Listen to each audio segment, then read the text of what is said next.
मित्रांनो, स्वाभिमान शोध अस्तित्वाचा या मालिकेच्या आजच्या भागामध्ये शांतनू आणि पल्लवी एकमेकांना मिठी मारतात। नंदिता खूप खुश असते। तेवढ्यातच सुपर्णा, मोठे काका, विभावरी निहारिकासह तेथे येतात। त्या दोघांना एकत्र मिठीत पाहून सुपर्णा मोठ्याने शांतनूला आवाज देते। तेव्हा ते दोघे लगेच बाजूला होतात। तर सुपर्णा आणि सर्वजण त्या दोघांजवळ जातात। तेव्हा शांतनूने पल्लवीचा हात पकडलेला असतो। तेव्हा अगोदर तू तिचा हात सोड, मी हे काय पाहत आहे असं सुपर्णा शांतनूला जाब विचारते। तेव्हा आमच्या दोघांचं एकमेकांवर प्रेम आहे असं शांतनू स्पष्टपणे सांगतो। तर निहारिका, हे पाहायला तुम्ही मला इथे बोलवलं का असा सुपर्णाला जाब विचारते। तर सुपर्णा पुन्हा शांतनूला हात सोडायला सांगते। तेव्हा शांतनू पल्लवीचा हात अजूनच घट्ट पकडतो। तेव्हा शांतनू सुपर्णाला सांगतो, मोठी आई, तुम्हाला 15 दिवसांची मुदत दिली होती, ती आज संपत आहे। तुला वाटत होतं ना पल्लवीने तिच्या प्रेमाची कबुली द्यावी, आणि आज ती मुदत संपत आहे। तिने तिच्या प्रेमाची कबुली पण दिली आहे। हे ऐकून मात्र निहारिकाचा जळफळाट होतो। तर शांतनू पल्लवीकडे पाहत सर्वांना सांगतो की आता आम्ही दोघांनी एकत्र आयुष्य काढण्याचा निर्णय घेतला आहे। तेव्हा पल्लवी ही सर्वांना सांगते, माझंही शांतनूवर खूप मनापासून प्रेम आहे। तेव्हा निहारिकाचा राग अनावर होतो। तेव्हा ती पल्लवीला बोलते, तू काय करतो तुला तरी समजतंय का असं म्हणून ती शांतनूलाही बोलते, शांतनू, ही तुला तुझ्या प्रेमाच्या जाळ्यात ओढत आहे, हे तुला समजत नाही का। तेव्हा ती पुन्हा पल्लवीवर निशाणा साधते आणि बोलते, तुझं तोंड अगोदर बंद ठेवायचं नाही तर असं म्हणून ती रागातच पल्लवीवर हात उचलणार। तेवढ्यातच शांतनू निहारिकाचा हात पकडतो आणि आता ती तुझी फक्त स्टुडंट नाही तर माझी आयुष्यभराची जोडीदारी नाही असं तिच्या तोंडावर सांगतो। तेव्हा निहारिकाचा राग अजूनच अनावर होतो। तर शांतनू रागानेच तिचा हात झिडकारतो। तेव्हा सुपर्णा शांतनूला जाब विचारते की आम्हाला हवी असणारी सून तू घरात आणत नाहीस, आणि आम्हाला न आवडणाऱ्या मुलीला तू सून म्हणून घरात आणणार, हे आम्हाला अजिबात चालणार नाही। त्याचवेळी मोठे काका शांतनूला जाणीव करून देतात की तुझ्या मोठ्या आईने तुझ्यासाठी लहानपणापासून खूप खास्ता खाल्ल्या आहेत, तू ऋण असं तिचं फेडणार आहे का। तेव्हा शांतनू सांगतो की मोठे काका, मला माहीत आहे मोठ्या आईने माझ्यासाठी खूप काही केलं, परंतु पल्लवीसारखी मुलगी मला पुन्हा मिळणार नाही, हे तेवढंच सत्य आहे। तेव्हा तो पुन्हा पुन्हा सर्वांना सांगतो की माझं निहारिकावर प्रेम नाही, बायको म्हणून मी तिचा विचारही कधी करू शकत नाही। तेव्हा पल्लवी काहीतरी सांगू लागते, तर तू एक शब्दही तोंडातून काढायचं नाही असं सुपर्णा पल्लवीला सांगते। तेव्हा नंदिता सुपर्णाला सांगते, मी अनेकदा पाहिलं आहे, खरंच त्या दोघांचं एकमेकांवर खूप प्रेम असून ते दोघेही एकमेकांसाठी परफेक्ट आहेत। तेव्हा तूच फूस लावली असेल या विचाराने सुपर्णा नंदितावर ओरडते। तेव्हा माझ्या बहिणीवर कोणताही आरोप केलेला मला चालणार नाही, तिचा अपमान केलेला मी सहन करणार नाही असं स्पष्ट शब्दात पल्लवी सुपर्णाला सुनावते। तेव्हा मोठे काका पल्लवीवर पुन्हा ओरडू लागतात, तर शांतनू त्यांना गप्प करतो आणि सुपर्णाजवळ पल्लवी आणि शांतनू दोघेही जातात। तेव्हा ते दोघेही सुपर्णाचा आशीर्वाद घेऊ लागतात, परंतु सुपर्णा पायमागे घेते आणि लगेच तेथून गाडीत जाऊन बसते। तेव्हा मोठे काकाही सुपर्णा पाठोपाठ जाऊ लागतात। शांतनू त्यांना थांबवतो आणि आम्हाला आशीर्वाद देणार नाही का असं विचारतो। तेव्हा मोठे काका स्पष्टपणे नकार देतात। तेही रागात तेथून जातात। त्या पाठोपाठ प्रदीपही जातो, मात्र विभावरी तेथेच थांबते, त्या दोघांकडे पाहतच राहते। त्या दोघांना घरातील कोणीच आशीर्वाद न दिल्यामुळे खूप वाईट वाटत असतं।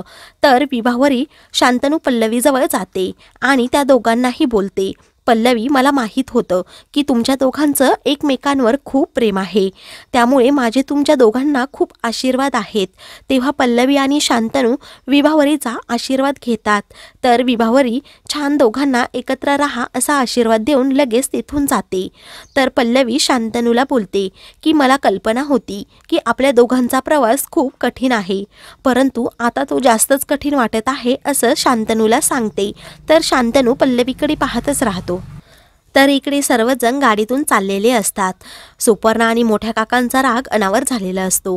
तर प्रदीप बोलू लागतो, वहिनी, तुम्ही आज त्या दोघांनाही चांगला धडा शिकवायलाच हवा होता, आणि निहारिकासारख्या उच्चभ्रू घराण्यातील मुलीला त्याने धुडकावून लावलं आणि त्या गरीब मुलीबरोबर आता लग्न करणार आहे। ती पल्लवी गरीब घराण्यातील आहे, ती आपल्या घराण्याशी मॅच होईल का असं तो सुपर्णाला विचारत असतो। सुपर्णा प्रदीपवरच जोरात ओरडते आणि मला विचार करू द्यात असं म्हणून शांत राहायला सांगते। ती मोठ्या काकांना मोठ्या स्वरातच सांगते की अगोदर प्रभाकर भाऊजींना फोन करा आणि घरी बोलवून घ्या, कारण त्यांना खूप काही प्रश्नांची उत्तरं विचारायची आहेत. तेव्हा सुपर्णाच्या सांगण्यावरून मोठे काका लगेच प्रभाकर सरांना कॉल करतात आणि लवकर घरी ये, आम्ही तुझी वाट पाहत आहोत असं म्हणून लगेच फोन ठेवतात. प्रभाकर सर आदिती मॅडमला सांगतात की आज सकाळपासून वेगळ्याच हालचाली सुरू आहेत, कारण शांतनूला दिलेली मुदत आज संपत आहे. त्याने पल्लवीवरचं प्रेम आज सिद्ध केलं नाही तर सर्व वहिनींच्या मनानुसार घड. सकाळी निहारिका पण आपल्या घरी आली होती. दादांनी जमिनीच्या प्रकरणामध्ये काहीतरी घोळ घालून ठेवला आहे आणि ते लपवायचा प्रयत्न दादा करत आहेत, म्हणून निहारिकाची ते समजूत घालत आहेत. यासाठीच ती घरी सकाळी आली होती असा मला दाट संशय वाटतोय.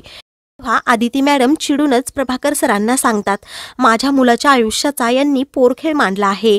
ही काय स्पर्धा आहे का त्याला 15 दिवसाची मुदत देण्याची. प्रभाकर सर जाऊ लागतात तर आदिती मॅडम त्यांना सांगतात की कॉफी तर पिऊन जा. तेव्हा प्रभाकर सर सांगतात, नको आदिती, आज माझ्या मुलाच्या बाबतीतला नक्की काहीतरी महत्त्वाचा निर्णय असणार आहे, कारण या अगोदर मला खूपदा चटके बसले आहेत. ती चूक मी पुन्हा करणार नाही असं म्हणून ते तेथून जातात. तर आदिती मॅडम विचार करत असतात. तर दुसरीकडे निहारिका घरी येते. ती खूप रडत असते आणि तिच्या हातात असणारी पर्स जोरात फेकून देते आणि मोठ्या मोठ्याने सर्व काही संपलं आहे असं ओरडत असते. तेवढ्यातच तिचे आई बाबा तेथे येतात आणि काय झालं विचारतात. तेव्हा निहारिका सर्व काही सांगू लागते की आज शांतनूने पल्लवीचा हात पकडून तिच्यावरचं प्रेम सिद्ध केलं आहे आणि पल्लवीनेही सर्वांना स्पष्टपणे सांगितलं की माझंही शांतनूवर खूप प्रेम आहे. तेव्हा हे ऐकून महाजनांना धक्का बसतो. महाजन निहारिकाला सांगतात, सकाळी तर मोठ्या मोठ्या बाता करत होते की आज शेवटचा निर्णय घेणार आहे, शांतनू आणि निहारिकाचं लग्न आज फिक्स करून टाकणार आहे, म्हणून तर तुला देवीच्या मंदिरात ओटी भरण्यासाठी तेथे बोलवलं होतं. तर निहारिका सांगते, तसं काही घडलंच नाही. त्या दोघांचं एकमेकांवर प्रेम आहे असं त्यांनी सांगितलं आहे. तेव्हा आता फक्त मी त्या दोघांना धमकी देत होतो, परंतु आता ॲक्शन घेणार महाजन असं ते निहारिकाला सांगतात. त्यावेळी निहारिका बोलते, मलाही शांतनू आणि पल्लवीचा बदला घ्यायचा आहे. त्यांना एक क्षण पण मी सुखाचा जगू देणार नाही असं म्हणून ती आपले डोळे पुसते. तर महाजन खूप रागवलेले असतात. तर इकडे शांतनू पल्लवी आणि नंदिताला घरी घेऊन येतो. तेव्हा नंदिता शांतनूला सांगते की मला तुमच्या दोघांच्या प्रेमाबद्दल समजलं तेव्हा मला खूप आनंद झाला होता, परंतु आता तुमच्या प्रेमाला ग्रहण लागेल असं कधी वाटलं नव्हतं. तेव्हा शांतनू, तुम्ही एवढा स्ट्रेस घेऊ नका, मी सर्व हँडल करतो. नंदिताला शब्द देतो आणि आराम करायला सांगतो. तेव्हा नंदिता पल्लवीला वाद वाढवू नकोस, जरा शांत राहा असं बोलून आतमध्ये जाते.